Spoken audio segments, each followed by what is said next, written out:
Hey YouTube, Shinobi here with a review of the Ressha Sentai ToQger Ressha Gattai DX ToQ-Oh. So this is available either by himself or in a set with the ToQ changer to maximize your level of play. Hooray! Or you could just buy the two separately and get a bonus red Ressha that I don't have. But that is a complaint for the next review. So anyway, these are the 5 Ressha that comprise ToQ-Oh in his normal, everyday ToQ-Oh form. Red Ressha, blue Ressha, yellow Ressha, green Ressha, and you guessed it, pink Ressha. So very simple in the names, and that is fine. So each one is based off of a different style of train, these two being more box-ish trains, this one being a steam locomotive, and these two being bullet trains. So it's a nice little blend of train history, and I'm sure people that are bigger train buffs, as much as I love trains, I'm no way a train buff, could probably actually tell you what these are actually based off of. So, very, very cool overall. Each Ressha is quite a bit long. In fact, you can attach these all together, since each Ressha has a pin at the end and a hole up on front. So you can attach them together and actually connect them and make a very, very long train, which I believe is like about 2 meters long or something like that, which is absolutely absurd. Maybe 1 point something? I don't remember the exact number offhand, but it is a very long train. To top it off, obviously the Ressha that they use to transform are much smaller. So these do come apart right here at this little plug-in joint, much like headers from Go-Sager did. And these are what you're going to use in the ToQ changer to transform. Now, yeah, this is actually a system where we're using bits of the actual mecha as our gimmick, and I think that's what makes this line so unique and really incredible, really. In terms of playability, it took the playability level of ToQger with the Judenshi being involved in both the changer and the robot, and kind of took it to a whole new level by making the robot the actual gimmick. So I think that is really cool. So obviously because of that, you can mix and match these around. So you can put the green Ressha on the back end of the yellow Ressha to make this, and you can take yellow and put it on the front of the red, and pink can be red, and green, nope, that means blue is plain, and we can't have that, huh? So blue is now green, and pink is blue, and now everything is all mixed up. We should probably fix that. It is worth noting that the Fumikariken, which is a sword right here, basically a railroad crossing sword, is able to attach onto the red Ressha here, just like that, so you can pretend it's straight up, so it's some sort of blade. You can fold it down that way, so it's like a gun on the top. The actual instructions show you facing it that way for decoration, I guess. I don't know what they're doing. So here are all the individual Ressha, and just like their longer Ressha counterparts, you can peg them all together to make a nice, cool little train that's a lot easier to move than by attaching the big ones. The big ones don't really have the ability to actually curl all that well, but neither do these, really. They have to be on a flat surface to get the most out of them, but I just love the fact that they're able to connect. It really brings me back to my times of playing with Thomas the Tank Engine trains. Well, now we can commence with the Ressha Gattai, and the way that these combine is actually pretty neat. I really dig it. So go ahead and move everyone out of the way for now. We'll bring in red, take off the Fumi, whatever, the sword thing. And how these connect is basically you line up these little tabs right here with this side of the green Ressha, slide down, and it will lock in place. Do the same thing on the other side with the blue Ressha, and that will lock in place. Pink Ressha, fold out the tabs, and it's these same Zord Builder-esque tabs that I think Go-Kaiger ended up using these too. A couple other Sentais use those same pegs, so you can mix and match a little bit. And plug that in on this side, and try not to do that. And there we go. So now we have the basis of ToQ-Oh forming. It still can roll very nice like this, and it makes it a nice little compact storage mode as well. So fold these around. Those are the hands. These are going to be the feet. And now he can stand like so.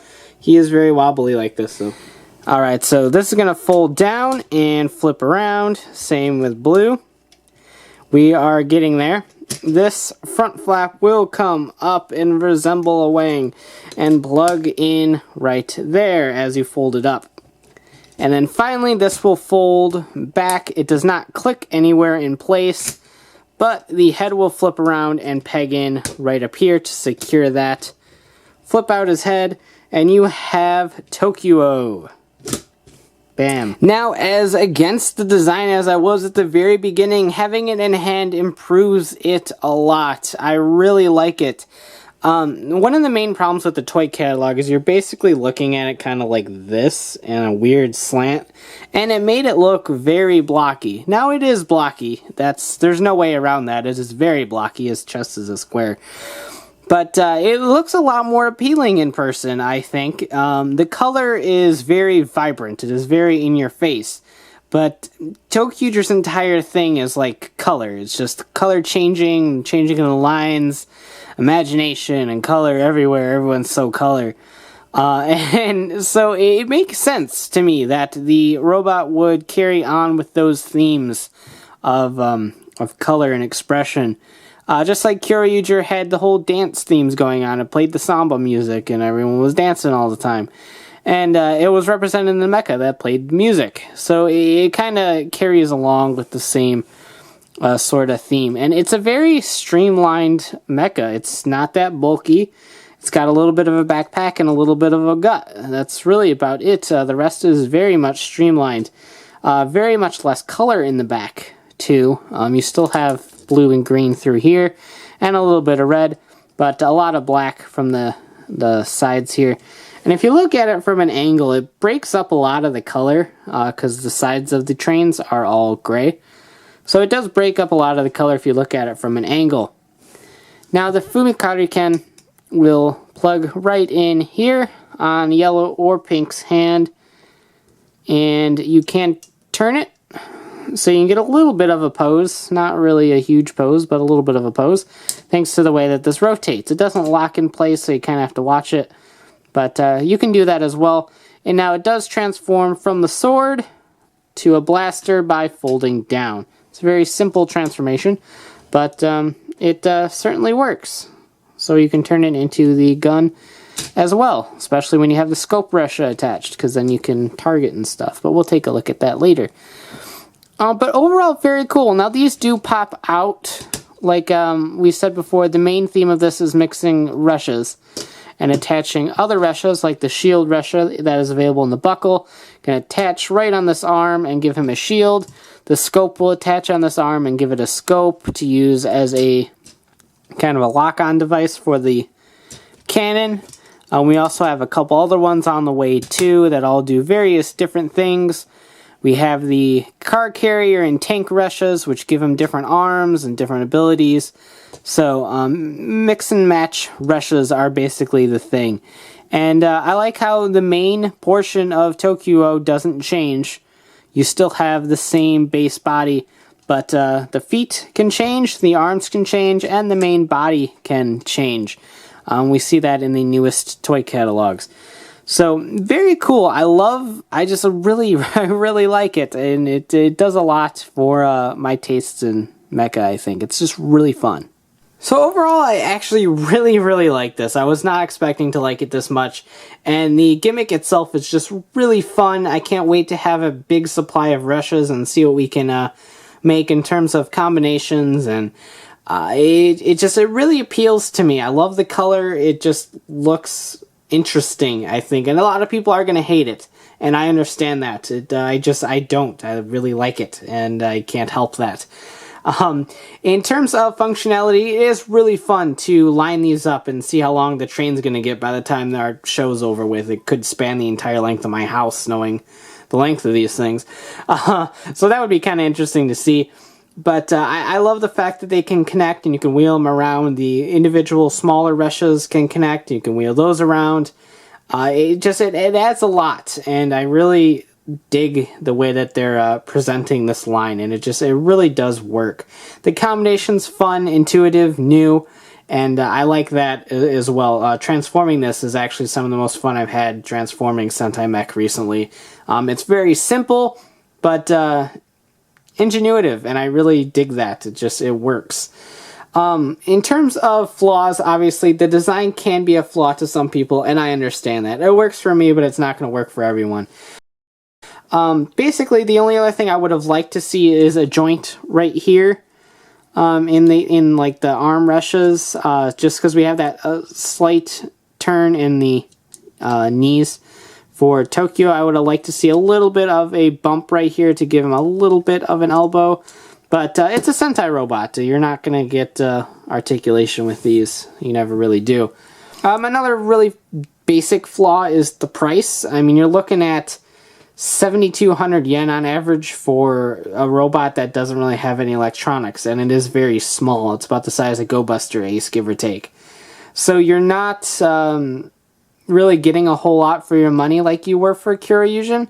So I'm not really sure why he's so pricey, but if you can find him for 5,000 or between 5,000 and 6,000 maybe, he's a little bit better of a bargain. But even then, it's a your mileage may vary sort of thing. Don't pay any more than you absolutely want to, because this is a very bare bones release. The fun lies in its gimmick more than anything itself, because there is no sounds, there are no lights. So you're basically paying for the fun factor of transforming more than anything else. So don't pay any more than you want to, otherwise you might be disappointed at what is otherwise a very cool toy. And like I said before, the fact that we are using the Ressha as the gimmick, which are parts of the robot, is very neat, and it kind of helps you engulf yourself in the full collection of toys, which is something I'm sure Bandai just loves. So thanks for watching, take care, and have a great one. Bye.